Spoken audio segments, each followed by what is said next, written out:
High বন্ধু, সকলকে নমস্কার। আজকে চলে এসেছি রুমা বিউটি মেকওভারে।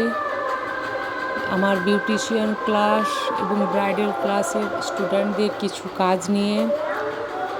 আজকে আমার স্টুডেন্টরা মেহেন্দি প্র্যাকটিসের ক্লাস চলছে। ওরা খুব সুন্দরভাবে মেহেন্দি ডিজাইন করছে। যারা মেহেন্দি প্রেমিক আছো, কোথায় কিভাবে প্র্যাকটিস করবে বুঝতে পারছো না, তাদের জন্য আমি একটা প্রসেস বোঝাচ্ছি।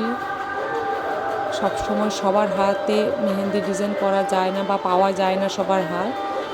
তার জন্য একটা কাগজের মধ্যে হাত বসিয়ে হাতটাকে এঁকে তার মধ্যে ডিজাইন করার চেষ্টা করো, ছোট ছোট করে, যেভাবে আমার স্টুডেন্টরা করছে। তাতে দেখবে যে মেহেন্দির ডিজাইন ভালোভাবে উঠে আসবে। এইটা হচ্ছে প্র্যাকটিস করা সহজ বুদ্ধি। কেমন লেগেছে বন্ধুরা কমেন্ট করে জানাও।